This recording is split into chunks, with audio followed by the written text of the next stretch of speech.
more familiarly known as Jehovah, is believed by most Bible scholars to have lived no earlier than 1800 BC, and possibly as late as 1550 BC. Most significant is the realization that for thousands of years, both religions existed simultaneously among closely neighboring peoples. Archaeological, mythological, and historical evidence all reveal that the female religion, far from naturally fading away, was the victim of centuries of continual persecution and suppression by the advocates of the newer religions, which held male deities as supreme. And from these new religions came the creation myth of Adam and Eve and the tale of the loss of paradise. What had life been like for women who lived in a society that venerated a wise and valiant female creator? Why had the members of the later male religions fought so aggressively to suppress that earlier worship, even the very memory of it? What did the legend of Adam and Eve really signify? And when and why was it written? The answers I discovered have formed the contents of this book.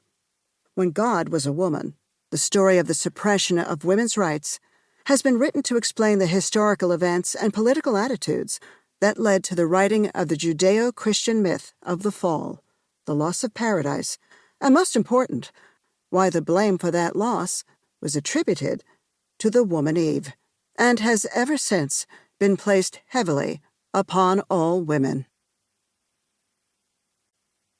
Introduction. Though to many of us today religion appears to be an archaic relic of the past, especially the writings of the Old Testament, which tell of times many centuries before the birth of Christ, to many of our parents, grandparents, or great-grandparents, these writings were still regarded as the sacred gospel, the divine word. In turn, their religious beliefs and subsequent behavior and social patterns have left their imprint on us in various ways. Indeed, the ancient past is not so far removed as we might imagine or prefer to believe. In fact, if we are ever to fully understand how and why man gained the image of the one who accomplishes the greatest and most important deeds, while woman was relegated to the role of ever-patient helper, and subsequently assured that this was the natural state of female-male relationships, it is to these remote periods of human history that we must travel. It is the ancient origins of human civilizations and the initial development of religious patterns we must explore. And this, as you will see, is no easy task.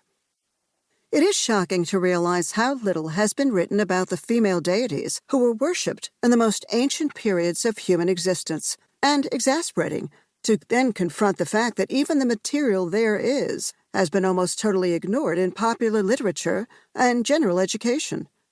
Most of the information and artifacts concerning the vast female religion, which flourished for thousands of years before the advent of Judaism, Christianity, and the classical age of Greece, have been dug out of the ground, only to be reburied in obscure archaeological texts carefully shelved away in the exclusively protected stacks of university and museum libraries.